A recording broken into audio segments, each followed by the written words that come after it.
शेख राशिद शफीक साहब हमारे साथ मौजूद हैं। शेख साहब, बहुत शुक्रिया। जानना ये चाहेंगे, कराची में भी एक मुकदमा दर्ज किया गया है और शेख रशीद के खिलाफ कराची में जो मुकदमा दर्ज हुआ है वो मुकदमा बिलावल के खिलाफ गैर इखलाकी जबान इस्तेमाल करने पर हुआ है और इसके लिए यहाँ से गिरफ्तारी के लिए पुलिस की टीमें भी रवाना कर दी गई हैं। क्या कहेंगे इस पूरी सूरत हाल पर?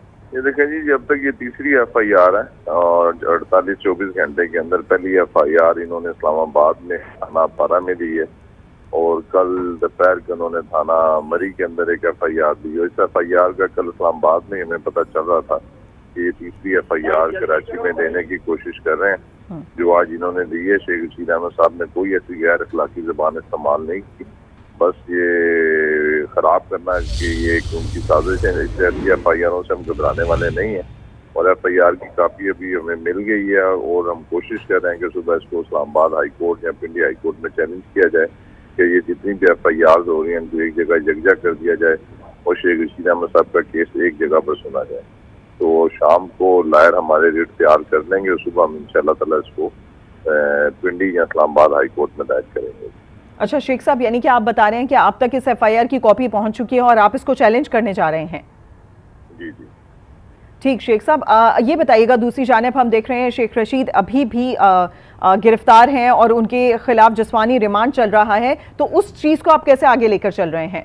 लेकिन जी कल के बाद लेकर कल से जब ये 2 दिन का रिमांड मिला है, अभी तक मुझे और मेरी फैमिली के किसी मेंबर को ये नहीं पता कि शेख रशीद अहमद साहब कहाँ है और किस इस्लामाबाद के किस थाने में है। ना उनको मेडिसिन दी गई है ना उनको खाना दिया गया। उन्होंने कल जज साहब के कमरा अदालत में खड़े होकर कहा कि जी कि इन्होंने सारी रात मुझे हथकड़ी लगा कर बैठाए रखा। अच्छा। और ना सोने के लिए कोई बिस्तर या कंबल, चले वो तो लगा रहता है। और जिस तरीके से ये कल उनको जीतते हुए सीढ़ियों के ऊपर से और नीचे से कमरा अदालत से लेके कि ये बड़ी, मैं समझता हूँ कि ज्यादती है। वो पाकिस्तान के सीनियर तरीन पार्लियामेंटेरियन है।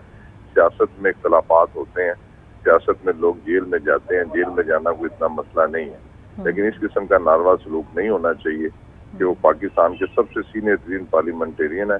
और मुझे अभी तक ये नहीं पता कि शेख रशीद अहमद साहब, मेरी पूरी फैमिली जो है इस वक्त, मैं बजाता खुद थाना पारा के बाहर मौजूद हूँ, हमें नहीं पता कि वो कहाँ पर है। हमें कहते हैं अभी मुलाकात लगे, जज साहब ने आज ऑर्डर कर दी है कि फैमिली का ये हक है कि उनके साथ मुलाकात करवाई जाए, उनको मेडिसिन दी जाए, लेकिन हमें नहीं पता कि वो कहाँ पर है। अल्लाह करे वो हमारी मुलाकात करवाए, मुलाकात के बाद ही पता लगेगा कि उनकी। तो राशिद साहब, कल जब पेश किया गया था अदालत में तो आपकी मुलाकात नहीं हो सकी थी?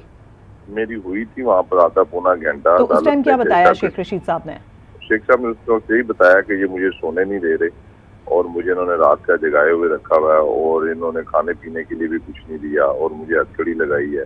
और 2 दफा ये पोली क्लिनिक उनका टेस्ट करवाने के लिए लेके गए हैं। पहला टेस्ट उन्होंने ब्लड का दे दिया था, दूसरा यूरिन का मेरे नोटिस में नहीं है दिया कि नहीं दिया। और फिर उसके बाद इस्लामाबाद की सड़कों के ऊपर कभी किसी गली में कभी किसी सड़क में वो एक बख्तरबंद गाड़ी में बैठा कर उनको फेरते रहे। जय साहब ने कहा और शेख साहब ने कहा कि मैं सीनियर तरीन पार्लियामेंटेरियन हूँ, मेरे साथ इस किस्म का सलूक समझ नहीं आ रहा। और वहाँ पर उन्होंने जो बातें की वो जय साहब ने नोट भी की हैं, हालांकि केस में है कुछ नहीं है। और इंशाल्लाह ताला 3 या 4 दिन में शेख रशीद साहब को, हमें अदलिया पे यकीन है, अगर इन अदालतों से रिलीफ ना मिला तो हाई कोर्ट से हमें रिलीफ मिलेगा और शेख रशीद अहमद साहब बाइज्जत तरीके से बरी होंगे। अच्छा राशिद साहब, आप बता रहे हैं कि आप इस वक्त थाना पारा पे मौजूद हैं। आप क्या इजाजत लेने गए हैं मुलाकात के लिए या फिर आपकी इस हवाले से कोई बात हुई कि मुलाकात कराई जा सकती है? जो इलाका मजिस्ट्रेट है सुबह उसको हमने दरखास्त दी थी, उसने हमें इजाजत दी है मुलाकात कि आप मिल सकते हैं, आप फैमिली मेंबर, आप उनके भतीजे हैं। और हमने वो दिया SHO साहब को और SHO साहब भी कहते हैं कि हम आपको बताते हैं और आप बाहर बैठे। और अभी तक हमें नहीं बताया गया कि उनसे मुलाकात कब और कहाँ होगी, लेकिन ना थाना सेक्रेटरीट में है, ना थाना पारा में है और ना ही बताया जा रहा है कि वो कहाँ पर है।